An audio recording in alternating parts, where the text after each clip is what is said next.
Olá, estamos aqui mais uma vez estudando a Palavra de Deus, a Bíblia.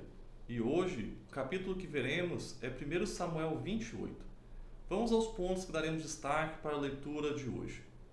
O primeiro deles é que novamente houve guerra ali entre os filisteus e o povo de Israel.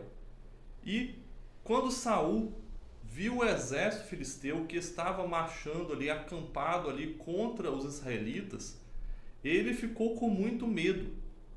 E aí ele resolveu consultar o Senhor para saber o que fazer, porque ele mesmo não sabia.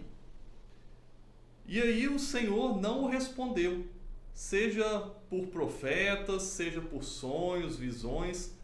O Senhor ficou em silêncio em relação ao seu pedido. E aí Saul ficou tão desesperado para consultar a vontade de Deus, para saber o que fazer, que ele resolveu fazer uma sessão de necromancia, algo que era claramente proibido por Deus na sua lei. E, inclusive, ele mesmo já havia perseguido esse tipo de pessoas. E aí ele desejava consultar o profeta Samuel, que havia morrido há algum tempo, para que ele lhe dissesse o que fazer.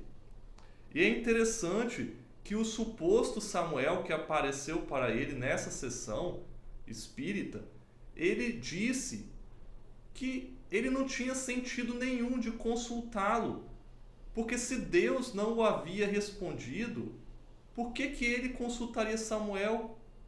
O fato de Deus não ter lhe respondido foi porque já era uma resposta que Deus não estava com ele nos seus intentos. Então não importava o que Saul tentasse fazer, ia dar errado. Deus não guiaria os seus passos. Mas aí Saul acabou entrando por esse caminho que infelizmente lhe causou a ruína. No segundo ponto, nós vemos que é interessante a gente também destacar que por Saul mesmo, no início do seu reinado, ter expulsado ali os médios, os adivinhos ali do território de Israel, quando ele quis consultar ele teve que se disfarçar para que a pessoa realmente não corresse dele novamente, achando que era uma intenção maligna que Saul tinha a seu respeito. E aí, quando a adivinha, a médium, viu Saul, ela desconfiou que era alguma armadilha e até disse para ele isso. Está aí no verso 9. E Saul lhe garantiu que nada lhe aconteceria, inclusive jurando pelo próprio Deus.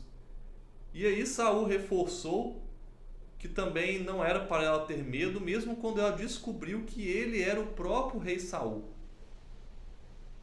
E no terceiro ponto, nós vemos que depois que recebeu as más notícias, Saul ele ficou tão aterrado, tão com medo, que ele literalmente desmaiou de medo.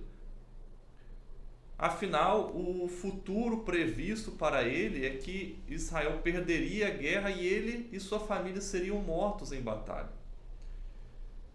É claro que também contribuiu para o fato dele ficar ali como morto, o fato dele estar um dia e pouco sem comer. Mas não era o suficiente. Ele já havia ficado dessa forma outras vezes. A verdade é que ele ficou dessa forma realmente por estar aterrado com o seu destino e ver que ele realmente havia ido longe demais contra Deus.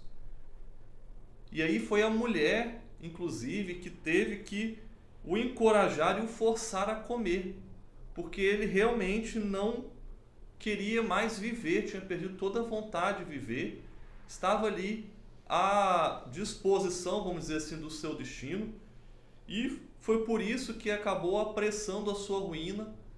Imagine uma pessoa indo para a batalha sem ter esperança nenhuma de vitória ou de retornar vivo dessa batalha. Com certeza é muito mais fácil, né, você ser derrotado se você já vai para a batalha derrotado. E foi assim que aconteceu essa história triste aí do reinado de Saul, que começou bem, mas infelizmente vai terminar dessa forma, indo totalmente contrário à vontade de Deus.